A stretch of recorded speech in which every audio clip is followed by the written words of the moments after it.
E o incêndio da Boate Kiss em Santa Maria completará 10 anos nesta sexta-feira. Até o momento, ninguém foi condenado criminalmente pela tragédia que vitimou 242 pessoas e feriu mais de 600. Os sócios da boate, um auxiliar de palco e um músico foram condenados no fim de 2021. Porém, a Câmara Criminal do Tribunal de Justiça do Rio Grande do Sul anulou a pena no ano passado. Investigações apontaram que grande parte das pessoas que morreram na madrugada do dia 27 de janeiro de 2013 foram asfixiadas por gases tóxicos liberados pela queima do revestimento de espuma instalado irregularmente no local e que foi atingido pelas chamas de um artefato pirotécnico acendido durante o show. Kobayashi. Bom, é um caso de tamanha repercussão porque resultou em mais de 240 mortes, são mais de 240 famílias que sofrem, as consequências desse dia fatídico, do dia do incêndio na Boate Kiss, mas que não pode, por essa comoção social tão grande gerada, resultar em condenações ilegais. Os 4 réus neste caso, eles tiveram as suas condenações anuladas porque o júri que julgou o caso da Boate Kiss foi um show de ilegalidades, uma em cima da outra. Não sei se porque estava sendo televisionado, porque muitas pessoas estavam acompanhando, aquilo virou mais um show do que um julgamento sério. Nós tivemos ilegalidades desde o sorteio dos jurados.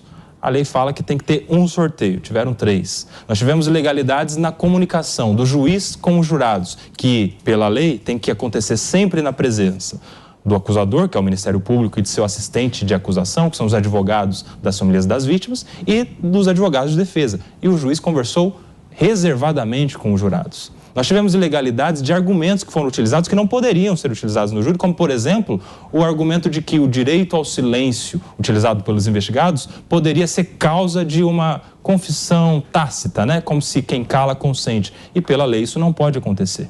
Nós tivemos diversos erros. A lei fala que tem o prazo de 3 dias para o plenário do júri, que as partes devem juntar ali quais objetos serão utilizados para que a outra parte tenha a oportunidade de analisar e possa fazer o seu contra-argumento diante de um objeto novo.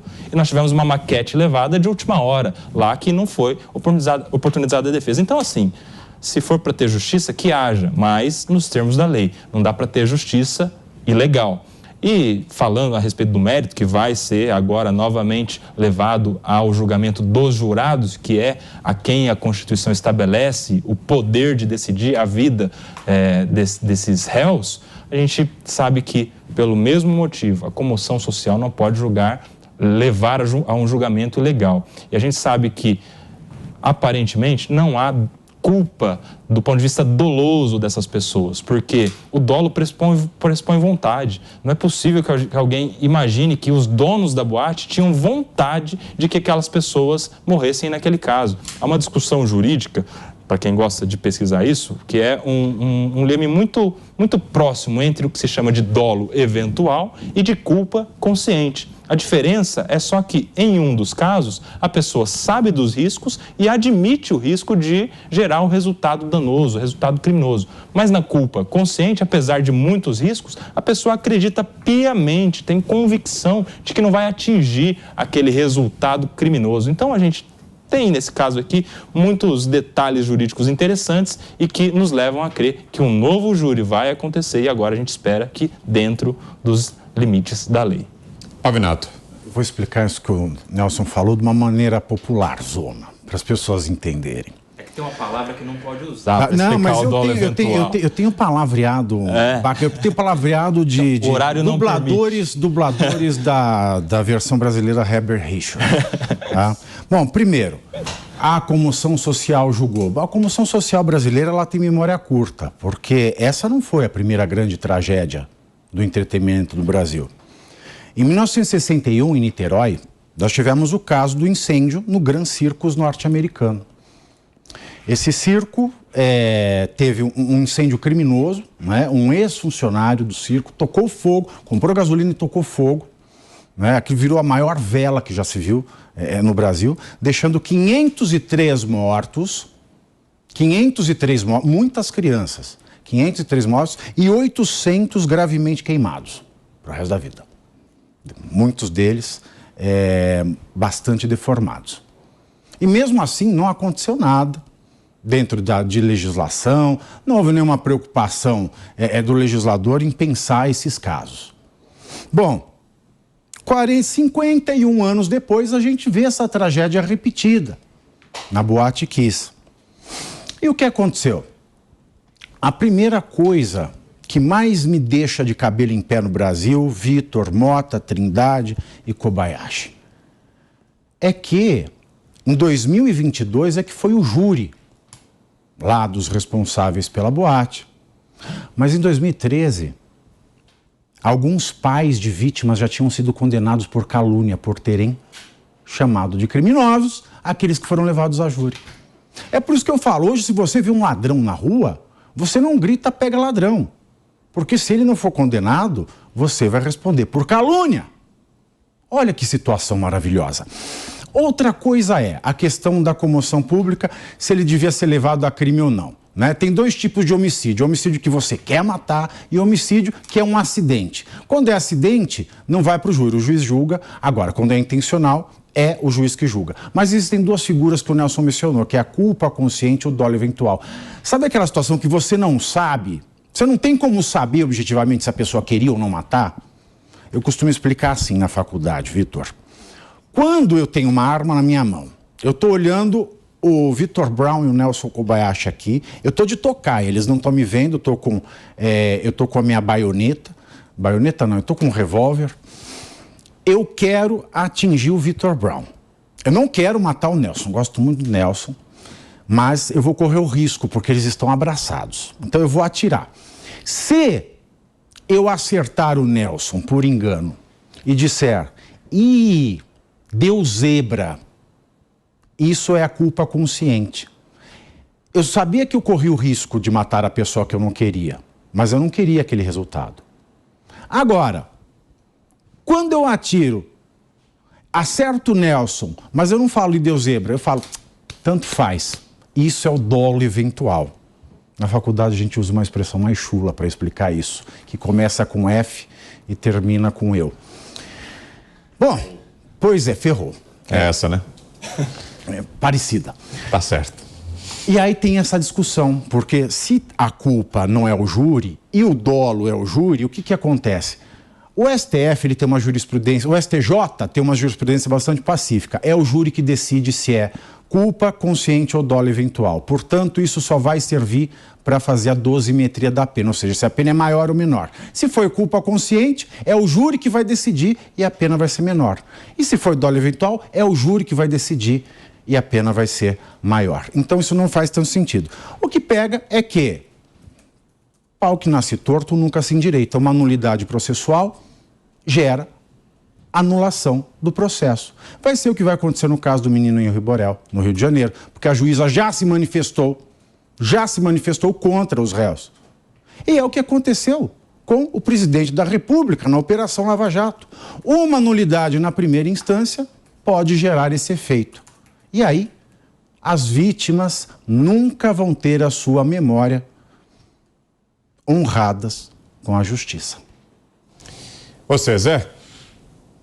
A gente vê, assim, olhando de longe, né, o tribunal do júri é um foro especial onde o povo é juiz, né, são pessoas do povo, do dia a dia, que são convocados para serem jurados, ou seja, juízes.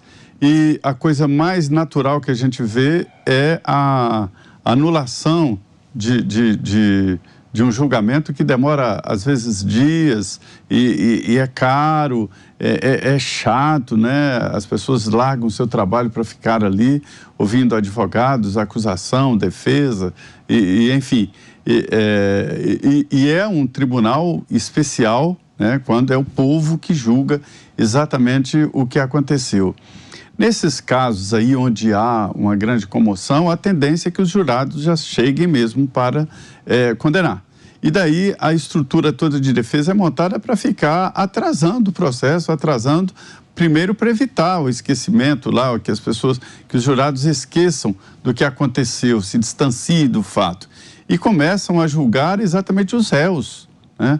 Começam a julgar quem são os réus e as vítimas passam a ser responsáveis pela situação do réu. Quer dizer, é um pai de família, um empresário que agora pode ser condenado a 100 anos de prisão e assim por diante.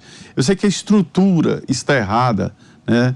A gente vê muita morosidade e possibilidade de anular um julgamento que foi penoso ali, caro, demorado. Fora desses assuntos que nós estamos falando aqui, e ainda tem a humilhação de alguém ser condenado num julgamento assim e o jurado, isso numa cidade do interior ou numa cidade de porte médio, o jurado se encontrar com o condenado na padaria, no barzinho, na esquina, no dia a dia, porque apesar de condenado no corpo de jurados, né, ele fica em liberdade porque o assunto não está transitado em julgado, para se ter uma ideia. Então é uma estrutura muito difícil de entender e o Mota traz muito bem aqui essa complexidade. Mota, cobrindo o mensalão, eu ouvi de advogados experimentados nessa área aí, penal, dizendo o seguinte: se você for procurar lógica na legislação penal, você morre doido. Não tem lógica, não há uma relação direta entre crime e castigo. Alguns são condenados por muito, por pouca coisa e tal. Falta lógica exatamente nesta legislação e nas condenações. E o caso da Boate Kiss é um exemplo disso, como tantos outros, né? Não tem fim e isso prorroga a dificuldade dos parentes, dos sobreviventes, para entender como alguém não é responsabilizado por uma monstruosidade dessa. Que chegue logo a uma definição, e uma definição justa, né? Porque a justiça não pode ser injusta. Diga, Mota. Eu gosto muito quando o Pavinato cita o El Chan nas suas opiniões, porque o que o Zé Maria disse também complementa essa citação, né? O Zé disse que falta lógica na legislação. Na minha opinião, falta lógica porque a legislação penal brasileira, processual penal, de execução penal, ela se afastou da moral, do senso comum de moral, do senso comum de justiça das pessoas. Eu não sou jurista, nunca fiz análise comparada em relação às legislações de outros países, mas pela observação que eu fiz quando morei nos Estados Unidos, a resposta para o crime lá vem rápida e dura. E todo mundo sabe disso. Aqui, no Brasil, ser assaltado é uma experiência comum, né? Quem não foi sabe que um dia vai ser, e a maioria das pessoas já foi várias vezes. Existem áreas das nossas cidades que são ocupadas por facções criminosas. E isso é visto de uma forma natural. Não, olha, esse morro aqui é do Comando Vermelho, aquele ali é dos amigos. As nossas instituições têm esse mapeamento e agem de acordo com isso. Tá? A gente viu exércitos clandestinos invadirem cidades inteiras. Aconteceu em Araçatuba, né? Na minha opinião, deveria ter sido decretada intervenção, deveria ter sido decretado estado de sítio, mas nada aconteceu. A maioria dos criminosos no Brasil nunca é presa. Não sei se vocês sabem disso. Apenas 8% dos homicídios são solucionados no Brasil. Apenas 2% dos assaltos são solucionados no Brasil. As penas são leves, desproporcionais. Ou seja, resumo, o Brasil é o país da impunidade. A maioria das investigações e dos processos criminais, apesar dos seus rituais, dos seus recursos, né? Essas coisas todas das quais eu não entendo nada, porque eu não sou operador do direito, eu sei disso. A maioria das investigações e processos não traz nem justiça e nem reparação para as vítimas. Na minha opinião, a causa fundamental disso é uma causa ideológica. Não parece que foi isso que aconteceu nesse caso em particular da Boate Kiss. Parece que aqui houve uma mistura de uma legislação extremamente complexa, com os seus rituais complexos que têm que ser obedecidos ao pé da letra, com erros básicos de alguns operadores do direito, pelo menos isso que me parece. Agora, eu vou discordar do Kobayashi. Eu acho que comoção popular tem que ser levada em consideração, sim. Como é que morrem 200 ou 300 pessoas e a gente deixa a emoção de lado e vamos analisar do ponto de vista puramente técnico. Agora, eu não acho que a comoção social deve determinar a culpa ou não. Evidente que não. O que vai determinar a culpa são os fatos. Agora, amigos, vamos deixar por um minuto de lado a hipocrisia, né? Existem enormes aparatos de fiscalização no Brasil. Fiscalizam casas noturnas, fiscalizam restaurantes, fiscalizam hospitais. Há centenas de normas que variam de estado para estado, de cidade para estado, de cidade para cidade, que regulam, nos mínimos detalhes, a construção e operação de casas noturnas. A maioria das casas noturnas, estabelecimentos comerciais e restaurantes não segue essas normas ao pé da letra. Há algum tempo atrás, saiu uma reportagem dizendo que boa parte das casas noturnas de São Paulo não tinham alvará. E aí, a conclusão é só uma, diante desse quadro todo, né? É um quadro muito complicado. Eu não tenho aqui diagnóstico, não tenho para isso aqui nenhum caminho de solução. O quadro que eu vejo é esse. É uma regulamentação fantasticamente minuciosa, milhares de fiscais pelo Brasil inteiro fazendo a fiscalização, e ainda assim acontecem casos como esse. Para mim, nesse caso da Boate Kiss, é só uma coisa que é certa. A justiça jamais será feita. E os parentes das vítimas são os únicos condenados nessa história, porque eles vão ser condenados, já foram, a uma sentença perpétua de dor e de saudade. Pavinato. Mota falou de Araçatuba, né, Mota? Que você falou? Isso. Pode esquecer, não vai ter estado de sítio nem em Araçatuba, nem em Atibaia. Quer falar também, Koba? Não, só rapidamente, que essa questão da comoção social como causa de resultado de uma condenação é muito perigosa, porque aí você corre o risco, se você acidentalmente atropelar um famoso, você vai ter pena máxima. Se você até atropelar um trabalhador comum, você vai ter pena mínima. Então, a gente precisa ter uma linha de justiça nas coisas criminais, né?